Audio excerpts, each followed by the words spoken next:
Abra sua Bíblia, por gentileza, na carta de Paulo aos Filipenses, no capítulo 3, e nós vamos ler do verso 12 até o verso 16. Filipenses 3, de 12 a 16. Eu vou ler na Nova Almeida atualizada, e o texto sagrado diz assim: não que eu já tenha recebido isso, ou já tenha obtido a perfeição, mas prossigo para conquistar aquilo para o que também fui conquistado por Cristo Jesus. Irmãos, quanto a mim, não julgo havê-lo alcançado, mas uma coisa faço, esquecendo-me das coisas que ficam para trás e avançando para as que estão diante de mim, prossigo para o alvo, para o prêmio da soberana vocação de Deus em Cristo Jesus. Todos, pois, que somos maduros, tenhamos esse modo de pensar. E, se em alguma coisa vocês pensam de modo diferente, também isso Deus revelará para vocês. Seja como for, andemos de acordo com o que já alcançamos. Pai, nós suplicamos a ação poderosa do Teu Espírito Santo, o Espírito da verdade, não apenas nos levando ao lugar de entendimento espiritual, mas de percepção, de clareza da Tua palavra, de aplicação prática. E, ó Deus, nós oramos que mais do que a razão, nosso coração seja alcançado, iluminado pelo poder da Tua palavra. Nós declaramos a nossa confiança e dependência no Senhor, para que possamos ter mais do que um momento de instrução ou reflexão, que possamos ter um momento de exposição à Tua ação e à ação do Teu Espírito. Nós oramos em nome de Jesus. Amém. O tema da minha mensagem hoje é alcançados para alcançar. Esse tem sido dito por muitos desde o início da comunidade de alcance. Antes mesmo de Curitiba, quando a gente começou a primeira delas lá em Irati, nós usávamos muito essa expressão, alcançados para alcançar. Porque a frase usada por Paulo, na tradução que eu li, diz: eu prossigo para conquistar aquilo para o que também fui conquistado por Cristo Jesus. Mas outras traduções, como a NVI, em vez de traduzirem conquistar, traduziram alcançar, O texto diz na NVI: não que eu já tenha obtido tudo isso ou tenha sido aperfeiçoado, mas prossigo para alcançá-lo, pois para isso também fui alcançado por Cristo Jesus. Na verdade, a palavra que aparece no verso 12, traduzido primeiro como conquistar, depois como conquistado, é a palavra grega katalambano. De acordo com os léxicos, ela significa obter, tornar próprio, alcançar, tomar para si mesmo, apropriar-se, apoderar-se de, tomar posse de, E essa palavra, ela aparece de novo no verso 13, quando Paulo diz assim: quanto a mim, não julgo havê-lo alcançado. É exatamente a mesma palavra do verso 12, No verso 12, algumas traduções colocaram conquistar, porque ela tem a ideia de tomar posse, mas muitas vezes ela é traduzida como alcançar, E eu usava tanto essa expressão de que nós precisamos entender que nós somos alcançados para alcançar, que a repetição desse princípio foi o que nos levou lá no início, quando estávamos começando a primeira das igrejas, a inclusive estabelecer o nome da própria igreja, por conta de um princípio bíblico que para mim é importantíssimo, é vital. Eu quero hoje fazer aqui, não a divulgação de porque usamos a frase, mas compartilhar aquilo que desde o início, de antes da igreja existir, tem sido para nós um norte, uma direção de Deus sobre a maneira como eu e você devemos viver. Basicamente, o apóstolo Paulo, ele nos mostra que o propósito de Deus para mim e para você, o que eu quero chamar aqui em primeiro lugar de a dinâmica da vida cristã, não é meramente ser alcançado como se isso fosse um fim em si mesmo. Deus tinha para nós um plano de salvação, e por meio da experiência do novo nascimento em Cristo Jesus eu fui alcançado, glória a Deus, aleluia, cheguei lá. Não. Ser alcançado não é um fim em si mesmo. Paulo diz: eu prossigo para alcançar aquilo pelo qual fui alcançado. Ou seja, nós fomos alcançados para alcançar. E antes de dissertar aqui junto com vocês o que exatamente devemos alcançar, eu queria em primeiro lugar explorar esse aspecto da dinâmica da vida cristã. A vida cristã é progressiva. Provérbios capítulo 4 nos diz lá no verso 18 que a vereda do justo é como a luz da aurora. Ela vai brilhando mais e mais até ser dia perfeito. Ou seja, aquilo que Deus tem para nós não é vivido ou experimentado de forma completa instantânea, né? Aquilo que Deus tem de forma completa é vivido de maneira gradual e progressiva. Então a própria transformação na imagem de Jesus, assunto que eu vou mexer daqui a pouco, a Bíblia diz que nós somos transformados de glória em glória na imagem do Senhor Jesus. E nós precisamos compreender, né, que quando falamos da vida cristã, não experimentamos tudo porque passamos pela porta, né? Fomos introduzidos em algo maravilhoso, mas deve haver acréscimo, deve haver crescimento, deve haver avanço, deve haver progresso na fé. Não se trata, quando falamos de viver a fé cristã, de apenas aguentar firme, não sair da igreja, não desviar, conseguir escapar da condenação eterna e dizer entramos no céu, mas a gente precisa entender o combo, o pacote completo que nos é oferecido. Quando a gente olha para o povo de Israel no Antigo Testamento, nós temos alguns paralelos daquilo que Deus tem em mente para o seu povo, né, do Novo Testamento, que somos nós hoje. Quando Deus nos tira do Egito, figura da nossa redenção, não era para que eles ficassem perambulando pelo deserto. Deus tinha em mente algo específico, né? Uma terra que passou a ser chamada pelas promessas de Deus de terra prometida, mas era um lugar de abundância. Aquela geração que não entra na terra prometida e fica perambulando é apresentado como alguém que não viveu o plano e o propósito de Deus. E o que é que significa Canaã? Quando eu era garoto, né, a gente cantava algumas canções, né, a respeito de estar caminhando para Canaã. E quando a gente falava disso, era como se Canaã fosse o céu. Na verdade, Canaã não figura o céu. Quando eles chegam no limiar da terra, eles entendem que eles têm que lutar para possuir aquilo que Deus tem, que haverá gigantes. Quando eu e você chegamos no céu, nós não vamos ter que lutar por mais nada, nós só vamos desfrutar, né, daquilo que está à nossa disposição. Canaã fala de um lugar de plenitude espiritual.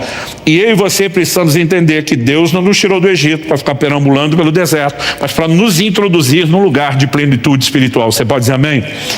Então, quando o filho nasce, e eu tive essa experiência, né, incrível, né, em dois momentos difíceis, distintos, com dois dos meus filhos, Israel e Alice, a sensação que você tem como pai é esperar daquele filho mais do que a sobrevivência, né? Não é apenas garantir que ele sobreviva, existe uma expectativa de que ele cresça e que ele amadureça, né, em todas as áreas como filho. Existe uma expectativa não só de que um dia trabalhe para gerar renda para as famílias que eles vão compor, mas que sejam úteis para a própria sociedade, para o reino de Deus. Há uma expectativa, né? E a gente olha com mais ciúme para menino do que para menino, de que um dia se case, né? De que gerem filhos. E eu diria que isso é algo até instintivo. E eu já estou vivendo essa fase agora da adolescência, de ver os filhos dos filhos. E agora eu vejo meu filho com os meus netos com a mesma expectativa. Quando nós falamos de Deus como Pai em relação a nós, né, nós não podemos pensar de forma diferente. Por que, né, que um pai espera isso tudo do filho? Porque ninguém gera um filho esperando apenas que ele venha ao mundo para respirar e sobreviver, né? Há um senso de propósito que deve ser cultivado dentro de cada um de nós, de continuidade, do que deve ser alcançado por eles, e Deus não lida conosco de forma diferente. Em Efésios, no capítulo 4, no verso 13, a Escritura diz assim: até que todos cheguemos à unidade da fé e do pleno conhecimento do Filho de Deus, ao estado de pessoa madura, à medida da estatura da plenitude de Cristo. Deus não apenas espera que a gente cresça, mas que a gente chegue ao estado de pessoa madura, e a referência é a plenitude, né, que o Senhor Jesus alcançou e estabeleceu como modelo para mim e para você. 2 versículos à frente, Efésios 4:5, Paulo diz assim: mas seguindo a verdade em amor, cresçamos em tudo naquele que é a cabeça, Cristo. Deus espera de mim e de você não apenas crescimento e avanço, mas crescimento em tudo, em todas as áreas, né? Quando meus filhos nasceram, eu não esperava apenas que eles se desenvolvessem fisicamente. Eu esperava que houvesse desenvolvimento intelectual, emocional, espiritual, crescer em tudo, né? E Deus não tem nenhum plano distinto disso para mim e para você. Ele também espera que a gente cresça. Ou seja, nós somos alcançados para alcançar algo que nós ainda não temos, não de forma completa, na experiência inicial. E o apóstolo Paulo mostra que ele era norteado por isso, né? A ponto de dizer: esquecendo-me das coisas que para trás ficam, avançando para as que estão diante de mim, prossigo para um alvo. Ele está dizendo: eu tenho alvo, eu tenho meta, eu me movo numa direção específica, eu tenho um senso de propósito. Aliás, a palavra que ele traduz prossigo né? Prossigo para o alvo. A palavra que é traduzida como prossigo, no original grego dioco, ela significa correr prontamente, a fim de capturar alguma coisa ou pessoa. Então, não é apenas se mover naquela direção, é se mover com determinação, é se mover com senso de propósito. E nós precisamos entender essa dinâmica da vida cristã, porque Deus não espera de mim e de você algo diferente. Somos alcançados para alcançar. Estabelecida a dinâmica da vida cristã, eu quero aqui, em segundo lugar, e é onde provavelmente vou gastar um pouquinho mais de tempo no segundo tópico, entender o alvo. Quando Paulo diz, eu prossigo para o alvo, e ele diz que eu fui alcançado para alcançar, então o alvo compõe as coisas que devem ser alcançadas, eu e você precisamos entender o alvo, o que nós devemos alcançar. Eu queria, se você estiver anotando, vale a pena, né, registrar, eu queria passar por 4 aspectos distintos. Eu vou repetir de vez em quando para tentar ajudar a memorização daqueles que não estão anotando, mas o primeiro tópico diz respeito à essência da vida cristã, ao motivo pelo qual eu e você devemos crescer, que eu apontei aqui em Efésios 4:3. Não apenas chegar ao estado de pessoa madura, mas à medida, né, da estatura da plenitude de Cristo. Ou seja, Cristo é o modelo, é a referência. Em Romanos, no capítulo 8, no verso 29, a Bíblia diz, aos que dantes conheceu, Deus também os predestinou. Predestinar é destinar de antemão. Ou seja, Deus estabeleceu um destino antes da nossa existência. Ou seja, é claro que Ele espera que a gente siga nessa direção. Aos que dantes conheceu, também os predestinou. Para quê? Para que fossem conformes à imagem de seu Filho Jesus Cristo. O Evangelho não se resume em nenhuma outra coisa, a não ser que eu e você precisamos nos tornar semelhantes a Jesus. É por isso que eu me recuso, né, a abraçar, aceitar ou propagar qualquer forma de mensagem do Evangelho que não envolva reproduzir a imagem de Jesus. As pessoas hoje em dia tentam apresentar uma versão da graça que te permite viver de uma forma diferente daquilo que Jesus foi e do modelo que Ele estabeleceu. Não dá para concordar com isso, porque a graça é um recurso para vivermos esse modelo de Deus, aquilo que Deus sonhou e planejou desde o início. Em 1 João 2,6 a Bíblia diz, quem diz estar nele em Cristo, deve andar como Ele também andou, né? Andar como Ele andou não é a ginga, o estilo da caminhada, é reproduzir comportamento. Em 1 de Pedro, capítulo 2, verso 21, a Bíblia diz que Jesus nos deixou exemplo para que a gente siga as suas pegadas ou pisadas. Quando você olha, por exemplo, para a areia da praia, em especial aquela que está mais próxima, né, do mar, que foi molhada, que fica mais compacta, e você percebe alguém passando, caminhando, vai ficar bem definido ali, diferente de na areia seca, as pegadas. A Bíblia está dizendo que Jesus deixou um rastro. Isso significa que a gente deve não apenas ir pelo mesmo caminho, mas para colocar o pé na pegada, você tem que andar até no passo que Ele caminhou. Nós temos que reproduzir o seu estilo de vida, o seu comportamento. É por isso que em 1 Coríntios 11:1, o apóstolo Paulo diz, sede meus imitadores, como eu sou de Cristo, né? Toda a transformação do Evangelho é resumida em 2 Carta de Paulo aos Coríntios, capítulo 3, verso 18, assim, né, que eu e você sejamos transformados de glória em glória, na imagem do Senhor, pelo Espírito.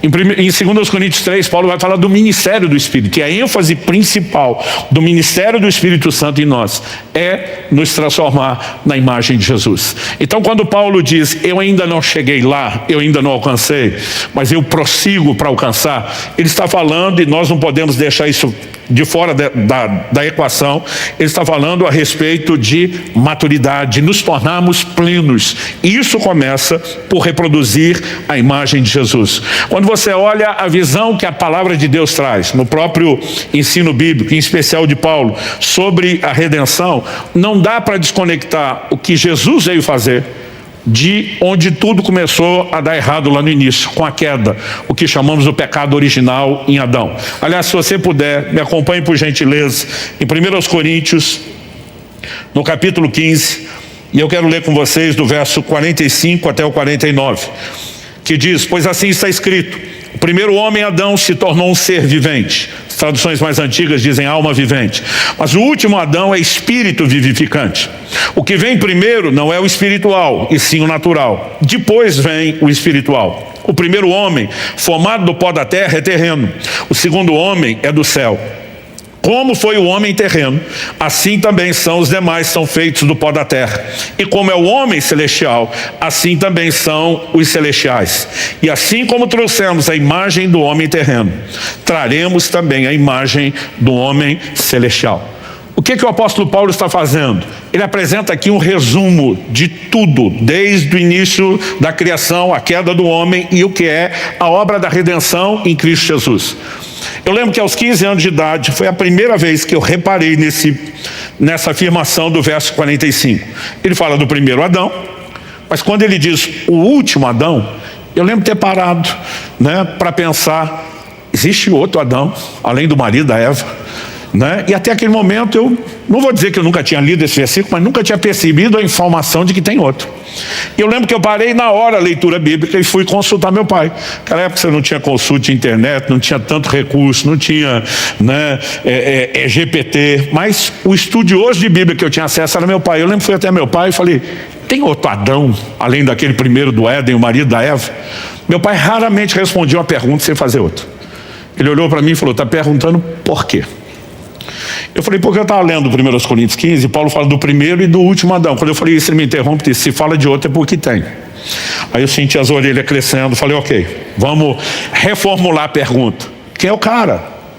Que outro Adão é esse que eu nunca ouvi falar, que não está escrito praticamente em nenhum outro lugar da Bíblia? E meu pai tinha um treinamento rigoroso com os filhos, que era, tem que aprender a pensar. Ele se recusava a dar tudo de mão beijada, respostas e explicações prontas. Meu pai vira para mim e diz, vá conversar com o texto. Mas pai, o senhor já sabe, vá conversar com o texto, sim senhor. Aí eu volto lá para o texto, vamos interpretar. Coisa que está cada vez mais difícil, gente. Você bota um post dizendo, terça-feira alcance mais, tem o endereço, às 19h30 com o pastor Luciano. Aí você olha as perguntas embaixo. Quando vai ser mesmo? Onde vai ser? Quem que... Gente, hoje em dia nem o básico o povo está conseguindo. Nós vamos ter que voltar a treinar, a pensar. Papai jogava duro. Então eu volto lá e leio. O primeiro homem, Adão, marido da Eva, primeiro cara lá do Éden, se tornou um ser vivente. Mas o último Adão, variável X, quem quer que seja, é espírito vivificante. Nesse momento eu falei, peraí, aqui não é mera comparação, é um contraste. O primeiro é só um ser vivo, ser vivente, alma vivente.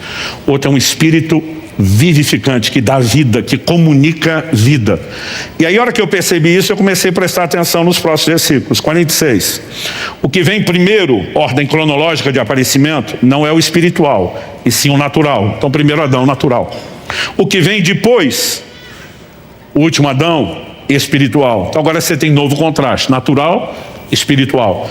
Verso 47. O primeiro homem, formado do pó da terra, é terreno. O segundo homem é do céu, ou seja, celestial, novo contraste, terreno e do céu.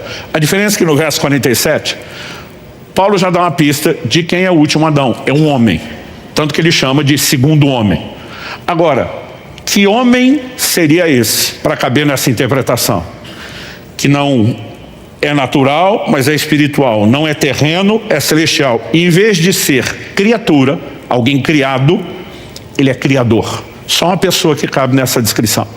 E a explicação da Bíblia de quem é está lá em João capítulo 1, verso 3. Tudo quanto foi feito por intermédio dele, sem ele nada do que foi feito se fez. O Criador que se fez homem é o último Adão. E eu lembro que eu volto para o meu pai empolgado e falo, o último Adão é Jesus. Ele, como quem disse, estava lá o tempo todo. Mas aí eu fico bolado com o quê? Eu sou parte de uma geração que o maior vilão na Bíblia depois de Satanás era Adão.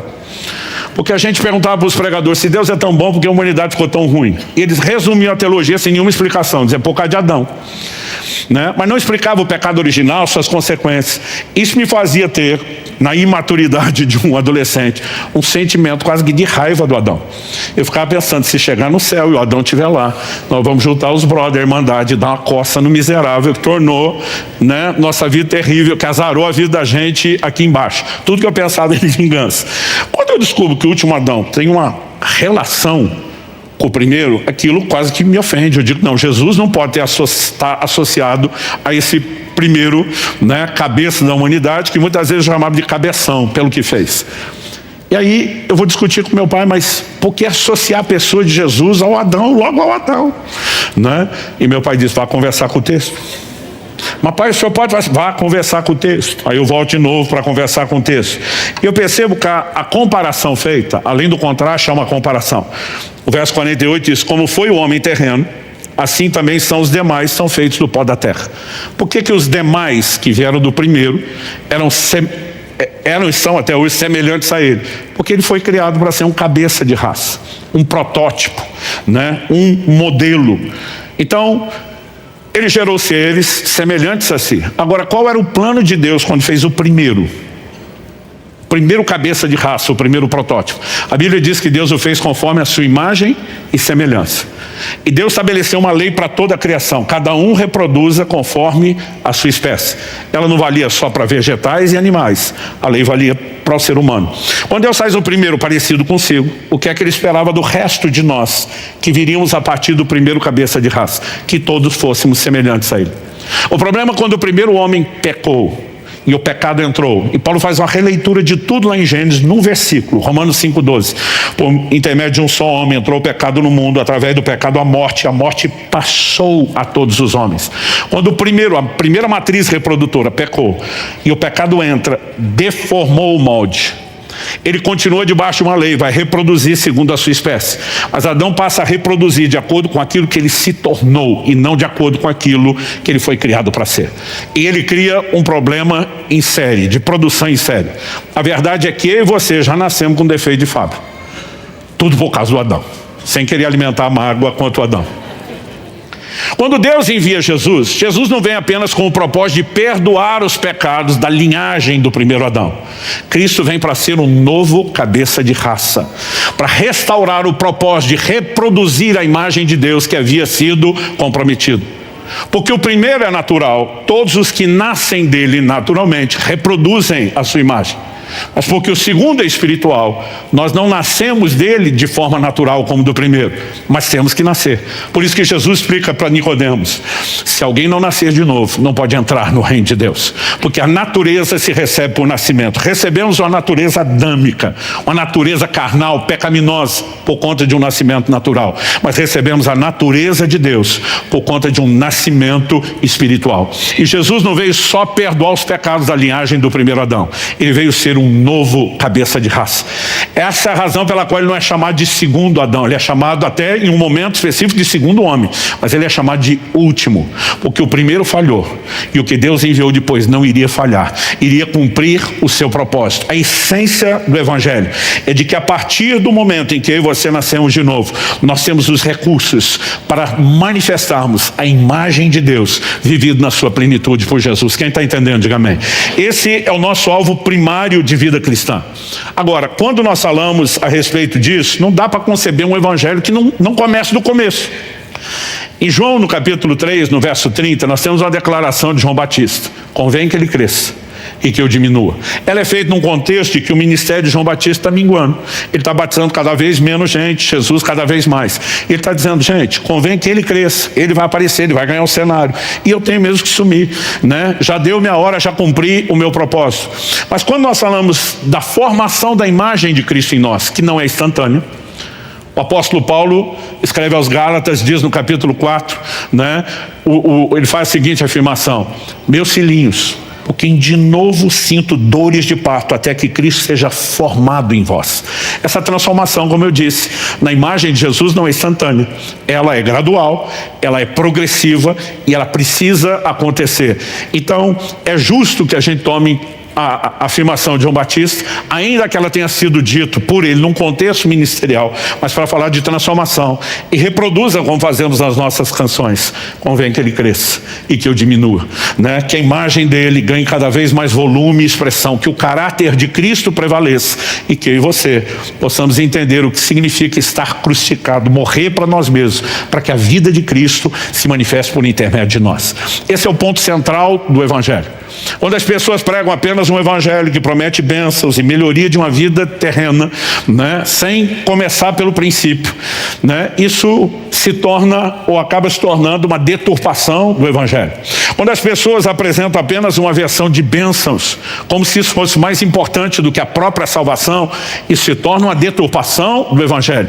Porque o próprio Paulo vai dizer em 1 Coríntios 15, se é só para essa vida que esperamos em Cristo, nós somos de todos os homens os mais dignos de lástimas. Outra tradução só diz os mais infelizes.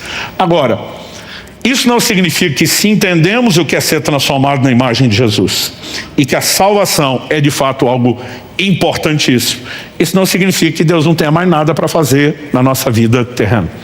Então, o aspecto prioritário daquilo que devemos buscar, a manifestação da imagem de Jesus em nós. Mas, dentro desse contexto, a gente precisa lembrar, né, que eu e você precisamos alcançar a nossa herança. E quando eu falo da nossa herança, eu quero dividir em dois aspectos. O primeiro deles é salvação, no sentido de abraçar a redenção e entrar nesse processo. Mas o segundo envolve um combo que eu chamaria de consequências, de efeitos colaterais, que Deus quer produzir na minha e na sua vida, que também envolve as bênçãos de Deus. Porque o fato disso não poder ser apresentado como um substituto da transformação na imagem de Jesus, não significa que essas bênçãos devam ser jogadas fora. Então, se quem prega uma bênção em transformação, né, na imagem de Jesus, está adulterando o Evangelho, quem tenta dizer que é só ser parecido com Jesus, sem nenhuma intervenção de Deus do lado de cá, também está tentando subtrair algo. E nós precisamos entender que é um combo, um pacote completo. Mas eu quero começar falando a respeito da salvação.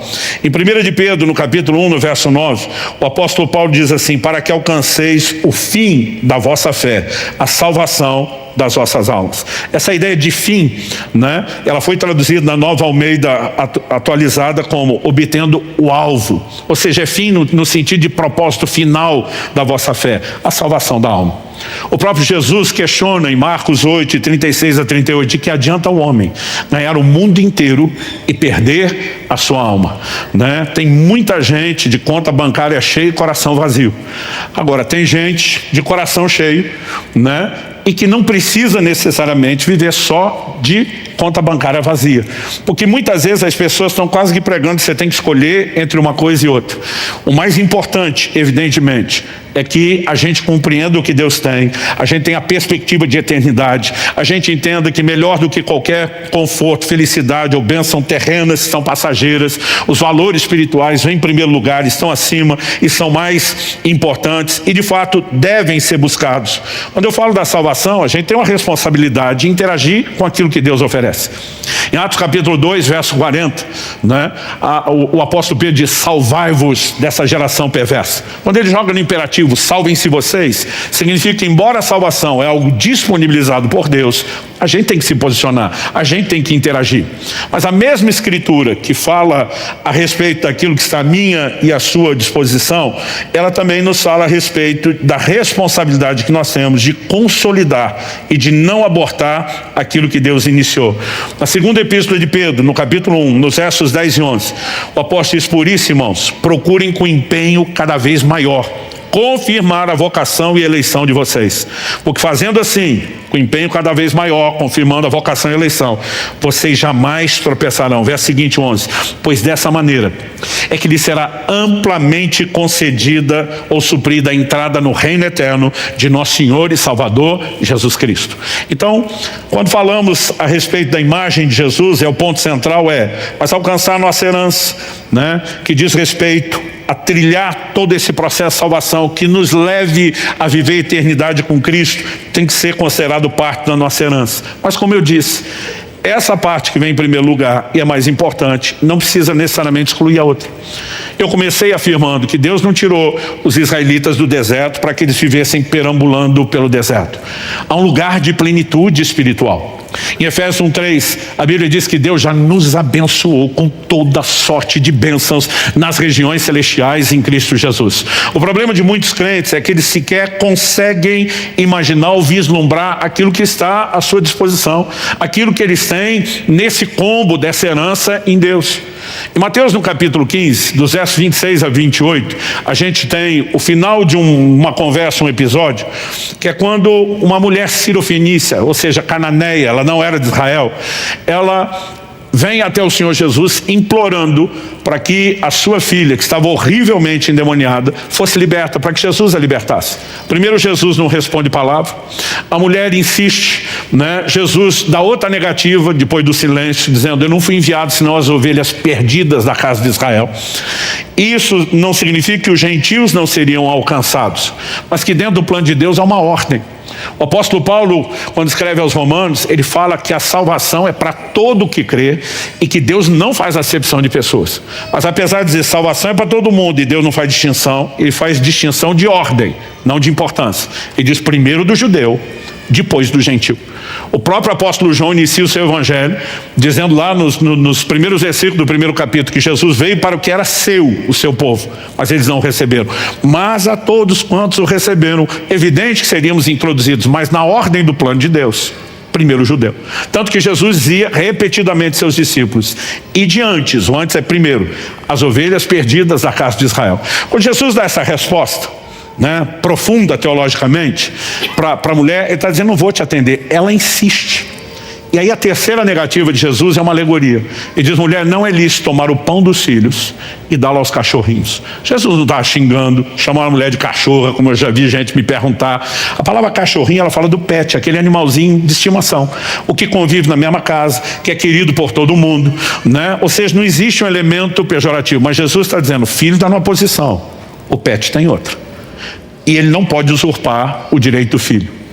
A mulher responde para Jesus na hora, falou: é verdade, Senhor. Mas já que o Senhor tocou na alegoria, vamos navegar dentro dela. Mas os cachorrinhos comem das migalhas que caem da mesa dos filhos. Em outras palavras, ela está dizendo: não estou tentando usurpar o direito dos filhos, mas vamos e convenhamos, o Senhor vai ter que admitir que os filhos não estão aproveitando tudo que o Senhor está dando. Me deixa pegar rebarba, me deixa pegar sobra. Jesus olha admirado e diz: mulher, grande é a sua fé. E a Bíblia diz: na mesma hora a filha foi curada e liberta. Agora preste atenção: se comendo das migalhas caem da mesa já tem cura e libertação para a sua casa, o que é que não está à sua disposição quando você entender o direito dos filhos e se sentar à mesa para usufruir o que é seu? Há uma herança maior, que nós deveríamos estar perseguindo isso. Agora, evidentemente, a herança só será usufruída em plenitude. Paulo diz em Gálatas 4, 1 e 2, né? Esse é o trilho central do livro que eu escrevi sobre maturidade, que o filho, apesar de, enquanto herdeiro, ser dono de tudo, ele não tem acesso enquanto não houver maturidade. Então, algumas dessas coisas que nós ainda não entramos, não está nos faltando apenas fé. Muitas vezes está nos faltando o processo de crescimento. Mas nós não podemos negar que deve ser parte do alvo a ser alcançado. Quem está entendendo, diga amém. Além de alcançar a imagem de Cristo, a nossa herança, que envolve desde a salvação, com aquilo que é complemento, efeito colateral, inevitável, parte do pacote são as bênçãos. Em terceiro lugar, alcançar pessoas. A vida cristã não pode ser vivida de forma egoísta, individualista, tipo, é só para mim, glória a Deus, né? Eu, quando era garoto, li um livro de um senhor que orava dizendo: Senhor, abençoa a minha família, a ninguém mais. Eu pensava: que absurdo chegar a esse ponto. Mas alguns de nós, apesar de não colocar na nossa oração a ninguém mais, a gente não está tão interessado em que os outros sejam. Senão a gente estaria compartilhando um pouco mais. E não há nada que traga tanto prejuízo à vida espiritual como a falta de compartilhar, né? Nós precisamos compreender que Deus nos chamou para dividir, para compartilhar aquilo que nós temos. E uma das razões pelas quais a gente diz fomos alcançados para alcançar também é alcançar pessoas, né? Em primeiro lugar, existe uma ordem: nós nos salvamos, salvai-vos dessa geração perversa. Mas a salvação que é para ser vivida por mim e por você, não é só para a gente. O apóstolo Paulo escreve a Timóteo e diz em 1 Timóteo no capítulo 4 e no verso 16, ele diz: cuide de você mesmo da doutrina, continue nesses deveres, porque fazendo assim, você salvará tanto a si mesmo como aos que te ouvem. A gente preocupado com a salvação dos outros, esquecendo da sua. E ele pode se tornar, nas palavras de Jesus, um cego guiando o outro. Mas depois de garantir a nossa, nós precisamos entender que nós temos que compartilhar e procurar a salvação daqueles que nos ouvem. Quando Jesus nos deu a grande comissão, né? Seja o texto de Mateus 28, né? Seja o texto de Marcos 16, nós chamamos isso da grande comissão. E eu sempre brinco que alguns crentes acham que é a grande sugestão. Quase como assim, se Jesus tivesse falado, se um momento desse você estiver de boa, fazendo nada, né, e achar que deve compartilhar o evangelho, não que você seja obrigado, eu vou ficar agradecido, né? Não foi isso, ele nos deu uma ordem: ide por todo mundo, pregue o evangelho a toda criatura, façam discípulos de todas as nações. Não dá para conceber uma vida cristã onde me torno parecido com Jesus sem o coração dele de alcançar os perdidos. Então, se está nos faltando isso, está nos faltando transformação na imagem dele, né? Nós precisamos ter, né? Pastor, o meu chamado não é ser um evangelista. Todos nós temos que evangelizar, independente do dom ministerial. E nós precisamos ter no coração que parte do propósito da vida cristã é alcançar pessoas. Olha o que o apóstolo Paulo diz em 1 Coríntios, no capítulo 9. Eu quero ler com você a partir do verso 19. Porque sendo livre de todos, fiz-me escravo de todos, a fim de ganhar o maior número possível. O que é ganhar aqui? Que número, né, maior número possível aí? Você está falando de pessoas. Verso seguinte, o 20. Para com os judeus, fiz-me como judeu, a fim de ganhar os judeus. Para os que vivem sob o regime da lei, como se eu mesmo assim vivesse, para ganhar os que vivem debaixo da lei, embora eu não esteja debaixo da lei. Verso 21. Ao sem lei, como se eu mesmo fosse, não estando sem lei para com Deus, mas debaixo da lei de Cristo, para ganhar os que vivem fora do regime da lei. Verso 22. Fiz-me fraco para com os fracos, a fim de ganhar os fracos. Fiz-me tudo para com todos, a fim de por todos os modos salvar alguns. Tudo faço por causa do evangelho, verso 23, para ser também participante dele. Minha pergunta é: você pode, como Paulo dizer, eu faço tudo pelo evangelho? Porque fazer tudo não é buscar só o que é do nosso interesse, mas é se esforçar para ganhar o maior número possível, né? O apóstolo Paulo não estava dizendo que ele seria exitoso, bem-sucedido com todo mundo, mas ele diz: eu faço o máximo, né, por todos os modos, para pelo menos tentar salvar alguns, mesmo que eu não vou conseguir trazer todo mundo junto. Eu quero o maior número possível, mas o que eu tiver de resultado, valeu a pena toda a dedicação, valeu a pena todo o esforço. Quando a gente considera essas verdades, né, eu e você precisamos nos perguntar: a gente está fazendo disso uma meta? Isso é um alvo? Eu estou correndo atrás, não só de ser parecido com Jesus, de alcançar esse combo de salvação com bênçãos, mas de compartilhar, né, o evangelho, de repartir isso com as pessoas. Porque esse crescimento e avanço, gente, não é espontâneo, não é automático. Se fosse, você não ia ver Paulo dizendo: eu corro atrás, que é o sentido da palavra prossigo, como eu falei antes. Então, nós precisamos ter entendimento, corresponder ao entendimento e de tempos em tempos fazer as avaliações. Pastor, mas eu perdi um tempo, vou falar sobre isso daqui a pouco, esquecendo-me das coisas que para trás ficam, focado naquelas que estão diante de mim. Ainda dá tempo de correr atrás, ainda dá tempo de alcançar aquilo pelo qual eu e você fomos alcançados. Quem está entendendo, diga amém. Além de alcançar a imagem de Jesus, além de alcançar a nossa herança, que envolve a salvação com o combo das bênçãos, além de, em terceiro lugar, alcançar as pessoas, eu quero te encorajar a alcançar o propósito personalizado de Deus para a sua vida.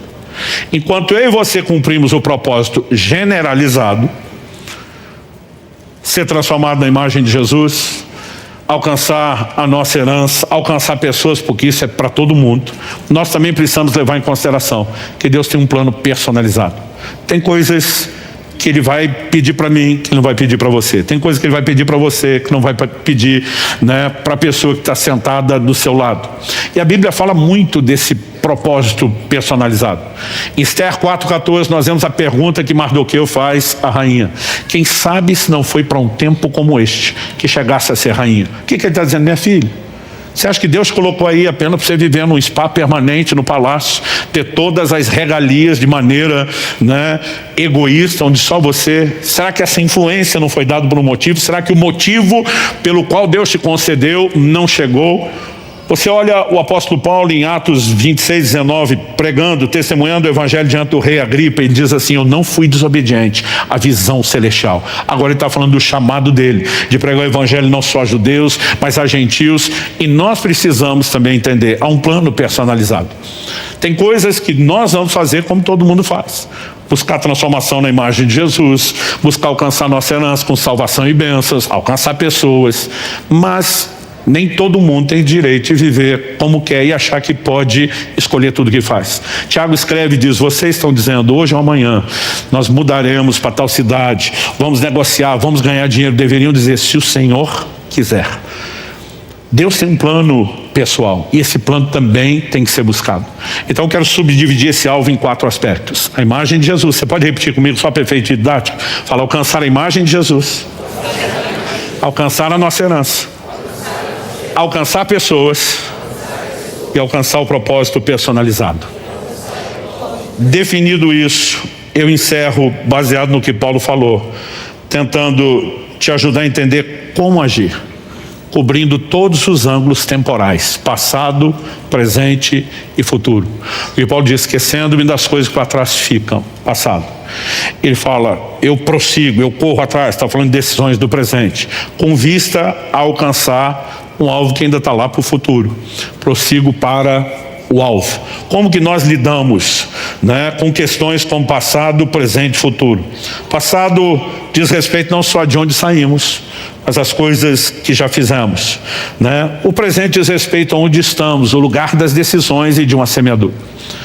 Muitas pessoas não levam em conta que elas estão colhendo hoje o que plantaram ontem, mas só vão colher amanhã o que vão plantar hoje. E nós temos que ser intencionais na vida cristã, Nós precisamos olhar da forma correta para esses elementos, mas principalmente quando falamos de futuro, não é apenas gerar uma expectativa de algo melhor, é a decisão de construir para onde nós vamos. E quando o apóstolo Paulo aborda isso tudo, é evidente que a gente vai ter que ter uma mentalidade correta. Quando falamos do passado, deixe para trás aquilo que já passou. E não estou falando só daquilo que diz respeito a antes da conversão. Nós sabemos que se alguém está em Cristo, nova criatura é. As coisas velhas já passaram, eis que tudo se fez novo. Nós sabemos que Romanos 8:1 diz: não há mais condenação para aqueles que estão em Cristo Jesus. Tem gente que não se perdoa daquilo que Deus já perdoou. Eu não estou falando apenas superar a culpa. Há erros e tropeços, talvez cometemos depois de conhecer o Senhor. A gente acolheu o dano de escolhas erradas, de falhas que já cometemos. Mas a gente não pode ficar preso e amarrado a isso para sempre. Nós precisamos entender que essa partida ruim do passado não precisa definir o resultado final do campeonato. E a gente precisa aprender a se desprender e seguir. Quando falamos sobre o presente, ele envolve uma decisão de correr para aquilo que nos aguarda, porque o jogo ainda não acabou. Eu esperar pelo menos um amém, um glória a Deus de um ou outro, não era de todo mundo. Mas obrigado que vocês vieram junto, todo mundo. Quando no verso 16, ele vai dizer: por isso andemos de acordo com aquilo que já alcançamos. Aqui a palavra alcançamos, ela não é a mesma palavra catalambano, traduzida como conquistar, como conquistado, ainda não alcancei, mas ela também tem o mesmo significado. Quando Paulo diz, cada um ande de acordo com o que alcançou, ele está dizendo claro, deixando claro, não alcancei tudo, tem que correr atrás. Mas daquilo que cheguei, não posso retroceder. Então há decisões que eu e você temos que tomar hoje no presente. Eu ainda não alcancei tudo aquilo que eu estou correndo atrás, mas eu posso não perder, eu posso não retroceder. E nós precisamos ter essa decisão, a progressividade na vida cristã. Eu vou ser transformado de glória em glória. A vereda do justo é como a luz da aurora que vai brilhando mais e mais. E se o jogo ainda não acabou, ele pode ficar melhor, porque ele não pode ficar pior. Amém? Sobre o futuro, não podemos esperar que todas essas coisas aconteçam de forma espontânea ou automática. Precisamos entender que interagimos com Deus e temos a responsabilidade de construir isso com o Senhor, numa firme determinação de alcançar. Quando Paulo diz prossigo para o alvo, não é só o alvo está ali, estou andando mesmo, uma hora eu vou chegar lá. Como eu disse, a palavra traduzida prossigo, do grego dioko, significa correr prontamente, a fim de capturar uma pessoa ou coisa.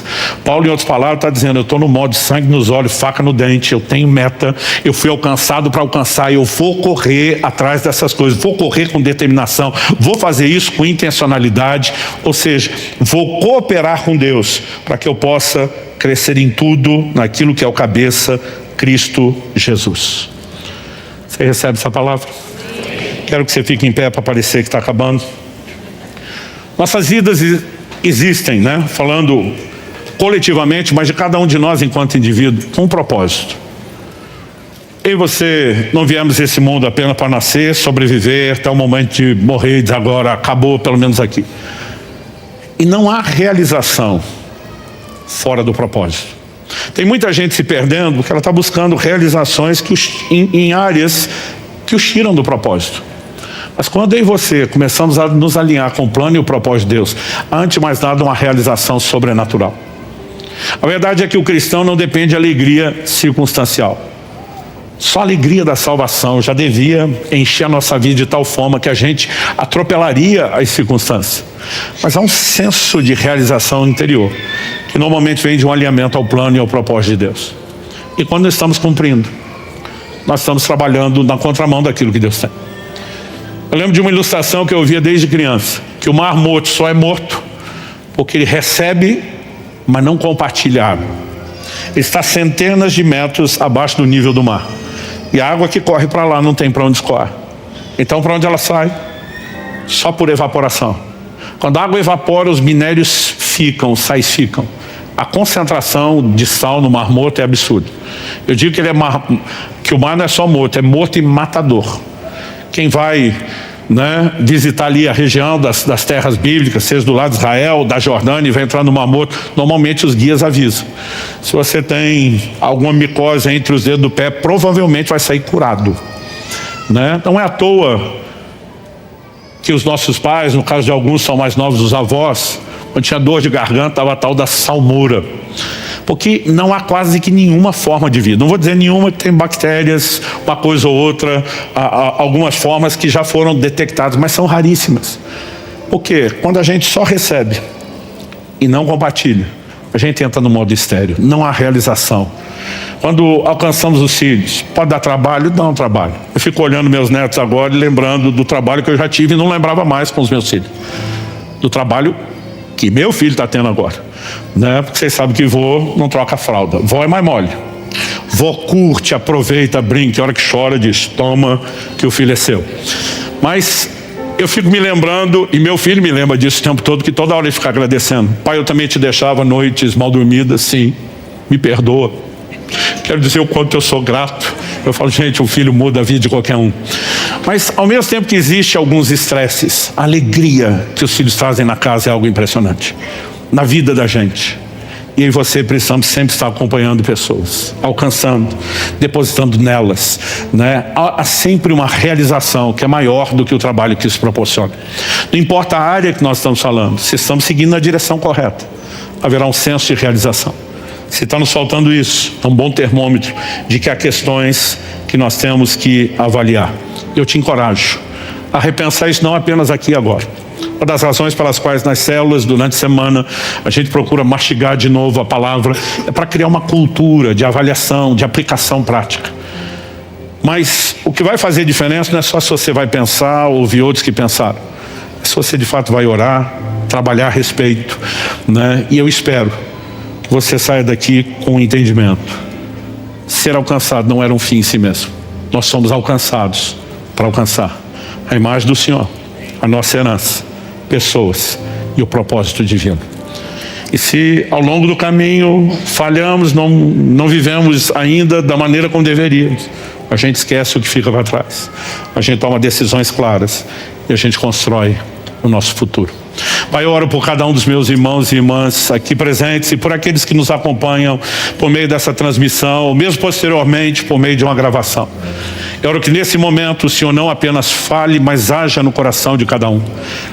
Que haja aplicação prática da Tua palavra, personalizada, que haja a manifestação da Tua graça e do poder do Teu Espírito Santo, que pode não apenas renovar a forma de pensar, mas alinhar completamente a nossa disposição de caminhada, gerando fé pela Tua própria palavra de que é possível viver e alcançar essas coisas, gerando despertamento por meio do toque do Teu Espírito. E nós oramos que o Senhor faça isso. Abençoamos a cada um. Os entregamos agora aos Teus cuidados e à Tua graça, em nome de Jesus e para a glória de Deus. Se você crê e concorda, diga amém.